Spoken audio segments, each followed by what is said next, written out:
Hello, gamers! Today, I'm going to introduce the game Disney's Aladdin is a platform game based on the 1992 film of the same name, developed by Virgin Games USA. The game was released by Sega for the Sega Genesis on November 11, 1993, as one of several games based on the film, including another game that was released in the same month by Capcom for the Super NES. The game is one of the best-selling Genesis games, with 4 million copies sold. It also received a number of adapted ports for other platforms, such as the NES, Game Boy Color, Amiga, and DOS computers. Disney's Aladdin is a side-scrolling platform game in which the player controls Aladdin throughout settings and a storyline based on the namesake film.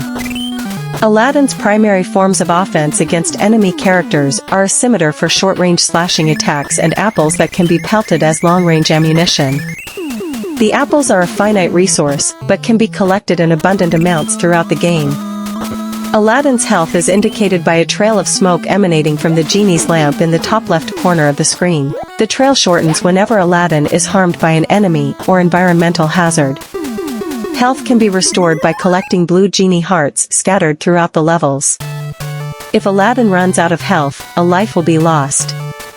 Blue vases within the levels act as checkpoints from which Aladdin will be revived if he had passed one before losing a life.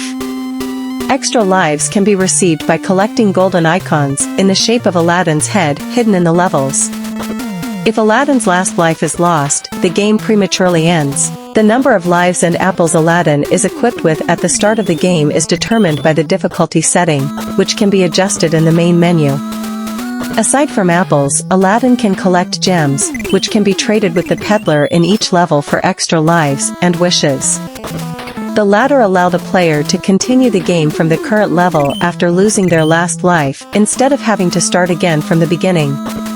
On occasion, smart bombs in the form of Jafar's lamp can be found and triggered, which will result in the elimination of all on-screen enemies. If the player collects one or more genie tokens and clears a level, the player will be taken to the genie's bonus machine, a luck-based mini-game in which pressing a button rewards the player with a random prize consisting of a gem, 5 apples, or an extra life. The number of genie tokens collected in a level determines the number of rounds that can be played in the mini-game. When the player runs out of genie tokens, or if they land on a picture of Jafar, the minigame will end.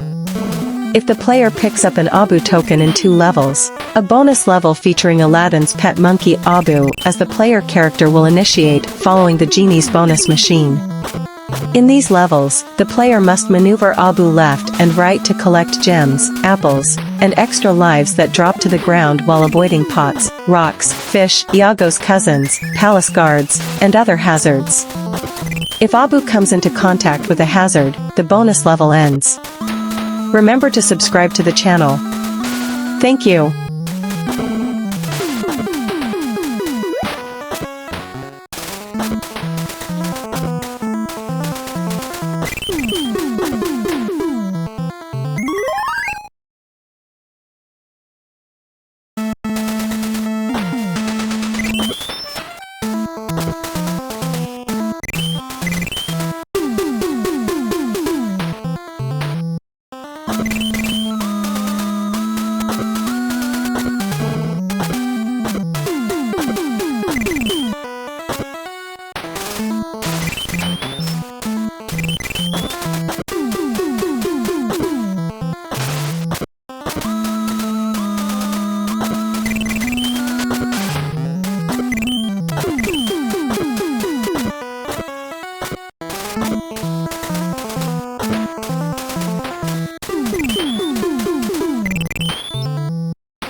you